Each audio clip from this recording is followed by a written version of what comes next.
قوموں کو بدلنے کے لیے آیا ہے، قرآن دنیا میں حکمرانی کرنے کے لیے آیا ہے۔ آج ہم نے قرآن کی طاقت کو نہیں سمجھا، اس لیے ہم قرآن سے دور ہوتے جا رہے ہیں، لہٰذا ہم بے عزت ہو رہے ہیں، ذلیل ہو رہے ہیں، رسوا ہو رہے ہیں، اور ہمارا مرتبہ کم ہوتا چلا جا رہا ہے۔ لیکن جن سینوں میں قرآن ہوگا، جن کے دلوں میں قرآن ہوگا، اللہ رب العزت انہیں بلند مقام عطا فرمائیں گے۔ یہ دنیا کے اندر بھی آج بھی دیکھیں، جہاں کے بہت برے حالات، ہمارے آپ کے لحاظ سے برے حالات، فلسطین کے اور دیگر علاقوں کے، لیکن وہاں کا بچہ بچہ حافظ، جگہ جگہ تحفیظ القرآن کے مراکز، ان کے پاس گھر نہیں، گھر ختم ہو گئے، آبادیاں ختم ہو گئی، ٹینٹ میں رہ رہے ہیں، وہاں بھی تحفیظ القرآن چل رہا ہے، بچیاں حفظ کر رہی ہیں، عورتیں کر رہی ہیں، مرد کر رہے ہیں۔ یہ قرآن سے تعلق ہے، یہ قرآن سے تعلق میرے دوستو، یہ ہماری حفاظت کی ضمانت ہے، یہ ہماری سب سے بڑی سیکورٹی ہے، اور سب سے بڑی ہماری گارنٹی کہی ہے۔ اس کی ضمانت اللہ نے قرآن میں لی ہے۔ میں نے جو آیت پڑھی قرآن مجید کی، یہاں علماء بیٹھے ہیں، ان سے پوچھیں کہ شاید قرآن مجید کی اس سے زیادہ یہ مؤکد جسے کہتے ہیں طاقتور آیت، جس میں اللہ نے بہت زور دیا ہو، بہت طاقت سے کوئی بات کہی ہو کہ ہم نے اس قرآن کو، ہم نے اس دین کو اس روئے زمین پر برپا کیا ہے، ہم اس کی حفاظت کرنے والے ہیں۔ ظاہر سے بات ہے، جن سینوں میں قرآن ہوگا وہ سینے محفوظ رہیں گے، جن آبادیوں میں وہ سینے موجود ہوں گے جن کے سینوں میں قرآن ہے، وہ آبادیاں محفوظ ہوں گی، جن مکانات میں صاحب قرآن ہوں گے وہ مکانات محفوظ ہوں گے۔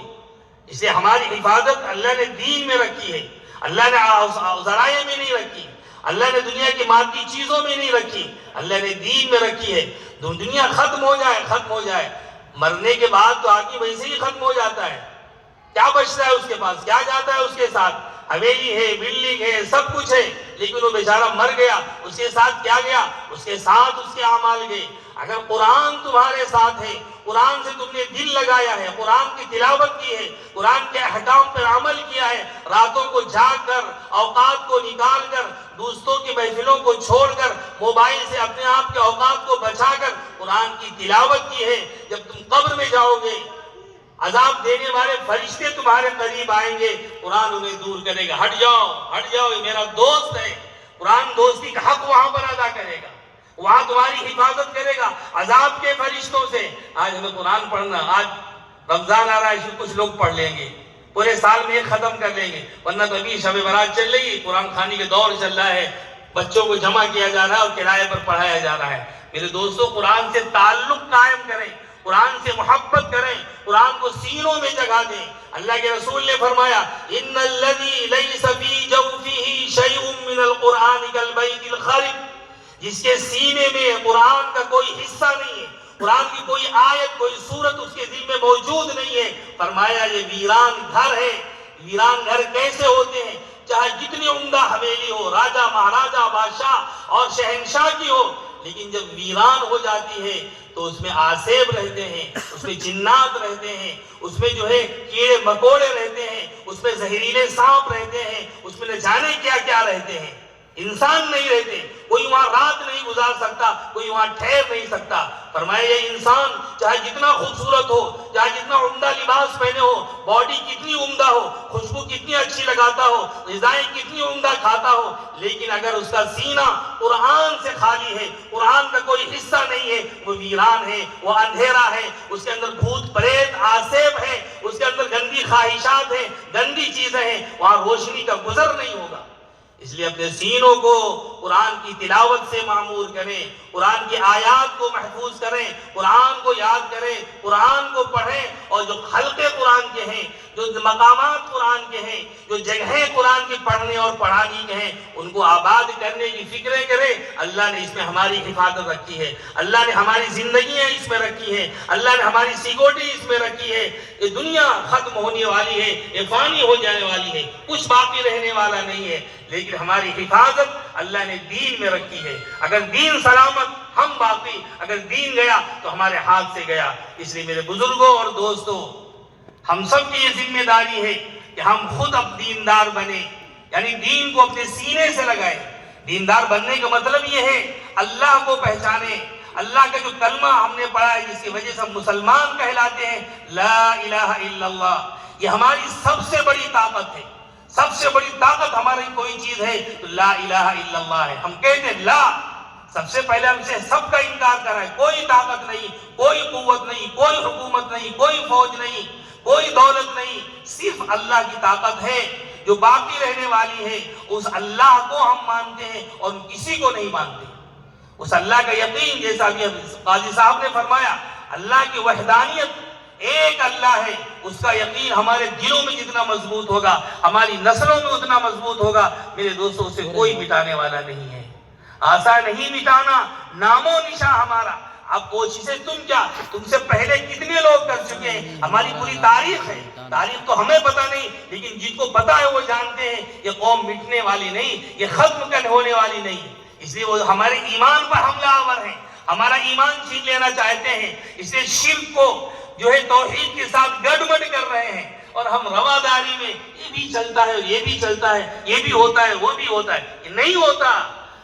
توحید کے ساتھ شرک اگر شامل ہو گیا, پوری توحید ختم, کوئی چیز باقی رہنے والی نہیں ہے. ما جعل اللہ لرجل من قلبین فی جوفی, اللہ نے کہا کسی کے سینے میں ہم نے دو دل نہیں رکھے ہیں, ایک میں اللہ رکھے, ایک میں غیر اللہ رکھے, ایک میں عطر رکھے, ایک میں شراب رکھے. نہیں, اس دل میں ایک ہی چیز رہے گی. اگر توحید رہے گی, اللہ رہیں گے, غیر کا گزر نہیں ہوگا. اگر غیر آیا تو اللہ نکل جائیں گے, اللہ اس دل کے اندر نہیں آ سکتے.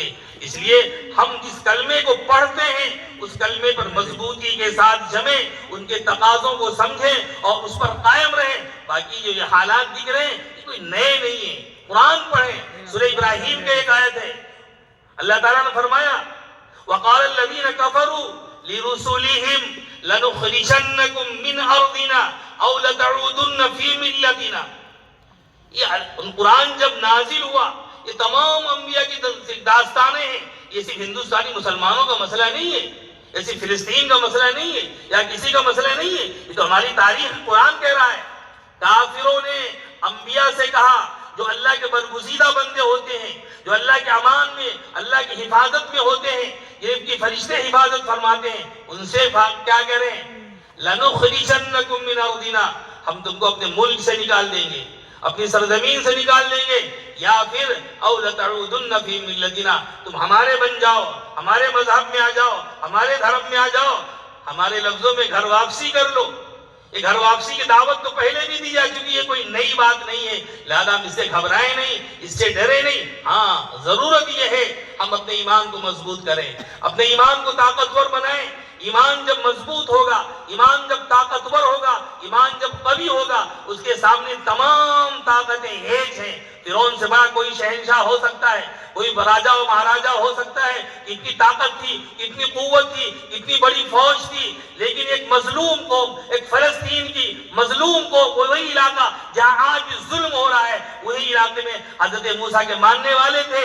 لیکن کیا ہوا, اللہ نے دریا میں غرق کر دیا اور اس کا نام و نشان مٹ گیا. لیکن عبرت کے لیے اللہ نے آج بھی اس کی لاش محفوظ رکھی ہے. جا کے میوزیم میں دیکھو کہ یہ لاش محفوظ ہے, یہ بتانے کے لیے طاقت صرف اللہ کی, قوت صرف اللہ کی. ہم اللہ کو پہچانیں, اللہ سے ڈریں, اللہ کو اپنے دل میں جگہ دیں.